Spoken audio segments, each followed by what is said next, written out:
কইরা বিয়ে করেছে বাজার, প্রেমিককে বিয়ে করেছে বৈধ বউ, যেভাবে হোক বিয়ে করছে। তো বিয়ে করার পরে এই ছেলেটা টাঙ্গাইলে শ্বশুর বাড়িতে আসছে। ওই মেয়েটা আবার এই প্রেমিক ছেলে স্বামী ছেলেটাকে ঘোরার জন্য নিয়ে গেছে চরের ভিতরে, জামালপুরে। চরের ভিতরে নিয়ে যায় আগে ভাগে বন্ধু বান্ধব রেডি ছিল, ওদেরকে দিয়ে ছেলেটাকে পিটাইয়া পিটাইয়া মাইরা বালুর ভিতরে বালু মাটি চাপা দিয়েছে। বউ পরকীয়া প্রেমের সাথে জড়িত হইয়া স্বামীকে নিয়ে যায় মারিয়া বালু চাপা দেয়। এটা বউ না ডাইনি? এর নাম রেশমি। এর কত কাহিনী, স্বামীক মারে হয়েছে আসামি। কথা কন ঠিক কিনা? এটা বউ না সাজান জল্লাতের চাইতেও খারাপ? কথা কন না, রাগ করছেন আপনারা মনে হয়? কয়েকদিন আগে এক বউ ঝগড়া লাগে, স্বামীর কান এক কামড় মেরে ছিঁড়ে ফেলে দিচ্ছে। এরকম বউ যার দুনিয়াতে জাহান্নাম তার। কথা কন না? চিন্তা করেন, এই টাঙ্গাইলের মেয়ে এই ছেলেটাকে বিয়ে করে স্বামীকে নিয়ে জামালপুর ডাকাতের চরত গেছে। নামটাও জটিল। ওই ডাকাতের চরে যায়া বন্ধু বান্ধবের সহযোগিতায় এই স্বামীকে মারিয়া পিটিয়া বালুর ভিতরে বালু মাটি চাপা দিয়েছে। স্বামীকে মেরে বালু চাপা দিয়েছে। এরা মনে হয় সিনেমা দেখে নাকি? কোন কায়দা? এই যে চ্যানেল কি আছে গুলো, বোঝে না, সনি আটায় যেগুলো সিআইডি কি যেন দেখায় না, এই যে বিভিন্ন অপরাধ সম্পর্কে ক্রাইম পেট্রোল না কি যেন নাম বলে, এগুলো দেখে এরা শিখছে, এরা নিজেরাই স্বীকার করে। কথা কন ঠিক কেন? তাহলে চিন্তা করে যুবক, যেই বইয়ের পাশে ঘুমাইতেছো ও যে কম্বল চাপা দিয়ে তোরে মারবে না গ্যারান্টি আছে? জামানা পাল্টে গেছে। বউ আজকে তোমাকে বাদ দিয়ে আর একটা ছেলেকে ভালো লাগে, আর ভালো লাগে এত পাগল হয়ে গেছে। এ রেশমি নামের মেয়েটা স্বামীকে বন্ধু বান্ধব দিয়ে খুন করাইয়া বালু চাপা দিয়ে রেখেছে। এরপরে কি প্রেমিককে নিয়ে খুব সুখে আছে? এখন পুলিশ ধরেছে, যা রেশমি যা, এখন তুই আসামি। কথা কয় না কেন? ওর পরকীয় প্রেমিক আসামি। আমার তো দরকার, এই ছেলেটার বাবা বলতেছে, মা বলতেছে আমাদের বৌমা দরকার নাই। যেই বৌমা তার স্বামীকে খুন করে, আমরা এই মেয়ের ফাঁসি চাই। আজকে সমাজে অপরাধ কমতেছে না বাড়তেছে?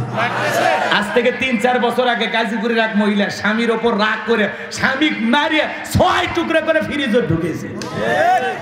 ভাই দিন দিন মহিলারা, আগে শুনছিলাম মা বোনদের দয়া মায়া বেশি, এখন তো দেখতেছি দয়া মায়া উঠে যারা ডাইনি হচ্ছে।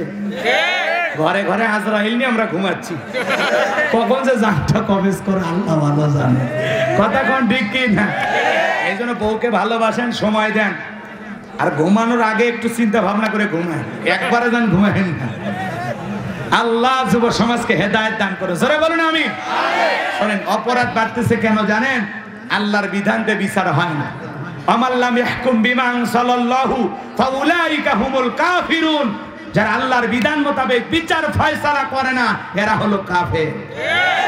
আল্লাহর বিধান মোতাবেক এই সমস্ত হত্যাকারীদের যদি বিচার করা হতো, ওর স্বামীকে যেভাবে মারিয়া বালু চাপা দিয়েছে, এই মেয়েকে প্রকাশ্যে ওইভাবে মারিয়া বালু চাপা দেওয়া লাগবে। এখন বস, ওর মা কান্না করতেছে, না জানি আমার ছেলেটা মৃত্যুর সময় কত কষ্ট পাইছে। ওর বাবা কান্না করতেছে, না জানি আমার ছেলেটাকে কত কষ্ট দিয়ে পিটাইয়া পিটাইয়া ওরা বালু চাপা দিয়েছে। আমরা এরকম বৌমার দেখতে চাই না, এর ফাঁসি চাই, ফাঁসি চাই। সমাজে অপরাধ বেড়ে যাচ্ছে, এর মূল কারণ একটাই, আল্লাহর আইন দিয়ে বিচার করা হয় না। বিশ্বাস করেন, এই কোরআন দিয়ে যদি সমাজ পরিচালনা হইতো, আল্লাহর বিধান দিয়ে যদি বিচার করা হতো, দর্শকের শাস্তি দেওয়া হতো, চোরের হত্যাকারীর শাস্তি দেওয়া হতো, আর প্রকাশ্যে মিডিয়াতে ফলাও করে প্রচার করা হতো, বাংলাদেশ জান্নাতের টুকরায় পরিণত হয়ে যেত। কিন্তু কে শোনে কার কথা? কে বিচার করবে আল্লাহর আইন দিয়ে? সরিষাই তো ভূত, কে কার হাত কাটবে? ওরা যখন হাত কাটার আইনের কথা চিন্তা করে, বাপ রে বাপ, আমি যে কাম করছি ও তো আমার আগে কাটা যাবে। কথা কর না কেন? ভয় পান নাকি? আমি কি কারণে নাম নিছি? আল্লাহর আইনের বিরোধিতা করে আপনার লাভটা কি? কোনো লাভ আছে? লন্ডন আমেরিকার আইন নিয়ে আপনি দেশ পরিচালনা করতেছেন, আল্লাহর আইন দিয়ে সমাজটা রাষ্ট্রটা পরিচালনা করেন, দেখেন সমাজের মানুষ শান্তি থাকবে। বাংলাদেশের সর্বোচ্চ পর্যায়ে ক্ষমতায় মহিলা, এরপরেও বাংলাদেশ কি একদিন ধর্ষণ মুক্ত বাংলাদেশ উপহার দিতে পেরেছে? এখনো মাঝে মাঝে স্বামীর কাছ থেকে বউ ক্যারিয়ে নিয়ে যায়, স্বামীর সামনে বউকে গণধর্ষণ করে। এমন ঘটনা বাংলাদেশে কম না বেশি? হাজার হাজার ঘটনা ঘটতেছে প্রতিদিন, ধর্ষণের খবর। ওটা কারো না কারো বোন, কারো না কারো মেয়ে। স্বাধীনতার সময় পাকিস্তানে হানাদার বাহিনী বিভিন্ন লোকের হাতে আমার মা বোনেরা ইজ্জত হারিয়েছে। এখন স্বাধীনতার 52-53 বছর চলতেছে, এত বছর পরেও যদি আজকে আমার মা বোন লাঞ্ছিত হয়, ধর্ষিতা হয়, এ দুঃখ রাখবো কোথায়? কথা কন নাকি আপনারা? বাইরে আমার সামনের দিকে যাই, যে কথা বলতে চাচ্ছিলাম, আল্লাহর আইনটা বিচার করলে কোন স্বামী বউকে হত্যা করবে না, কোন বউ স্বামীকে হত্যা করতে পারবে না, কোন যুবক নারীকে ধর্ষণ করতে পারবে না। আল্লাহর আইন দিয়া চুরি, ডাকাতি, ধর্ষণ, খুন এগুলোর বিচার করার দরকার আছে না? একজন জিনাকারী নারী পুরুষ বিয়ে করেছে, এরপরে পরকীয়াতে পড়ে জিনা করেছে, এদেরকে ধইরা নিয়ে যায় বাইতুল মুকাররমের সামনে নিয়ে যায়, এমন কায়দায় পাথর মেরে মেরে সংগাসার করে দুনিয়ার জমিন থেকে যদি বিদায় করা দেওয়া হইতো আর বলা হতো এখন থেকে ধর্ষণ করলে এই শাস্তি, বাংলাদেশের যুবকেরা ধর্ষণ করা তো দূরের কথা, নারীদের দিকে বাঁকা চোখের তাকানোর সাহস পাইতো না। মাঝে মাঝে ওদের স্বপ্ন দোষ বন্ধ হয়ে যেত। কিন্তু কে শোনে কার কথা? আজে গেল না মনের ব্যথা। এখন উচিত কথা যদি কই, পিঠের ওপর দিয়ে যাবি মই। এই আনন্দে কিছু লোক কিনা খাবে বগুড়ার স্পেশাল দই। যত দোষ নন্দ ঘোষ, সত্যটা বললে দোষ, করলে অন্যায়ের প্রতিবাদ, নামটা হবে তোমার মৌলবাদ, নামটা হবে তোমার জঙ্গিবাদ। হক কথা বললেই বলবে জঙ্গি, আল্লাহর আইন চাইলেই বলবে জঙ্গি। কথা কয় না? কিন্তু আমরা চাইবো কিয়ামত পর্যন্ত। কথা বলেন ঠিক কিনা? আমার ভাইরা লম্বা হবে, লম্বা করবো না। ওই ডায়রিয়া কলেরাতে হাজার হাজার মানুষ মারা যায়, তখন তো এত ডাক্তার ছিল না, এত হাসপাতাল ছিল না, হাজার হাজার মানুষ মারা যায়। আর ওই গোরস্থানে ফিরাউনের পকেটে টাকা ওঠে, টাকা উঠতে উঠতে এত টাকার মালিক হয়ে গেল, টাকা রাখার কোনো জায়গা নাই। বাদশার দরবারে চলে আসছে, বাদশা আমার কাছে কিছু টাকা পয়সা হয়ে গেছে, এলাকায় যারা গরিব মানুষ খাজনা দিতে পারে না, যারা দুঃখী মানুষ খাইতে পারে না, আমি একটু টাকাগুলো দিয়ে তাদের খাজনা পরিশোধ করে দেব, দুঃখী মানুষের সেবা করার একটু সুযোগ দেন।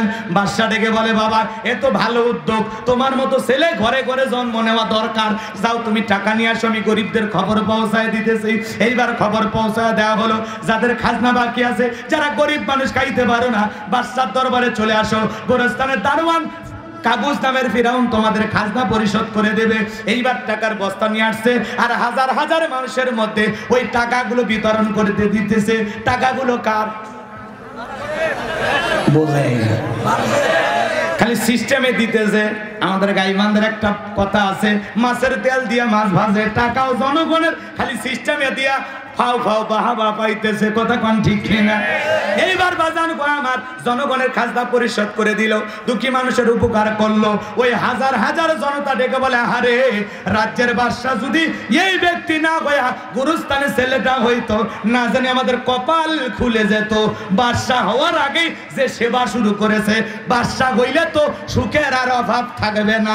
নির্বাচনের আগে একটু জনসেবামূলক কাজ করা দরকার আছে না নাই? কথা কোন নাকি রাগ করেছেন মনে হয়?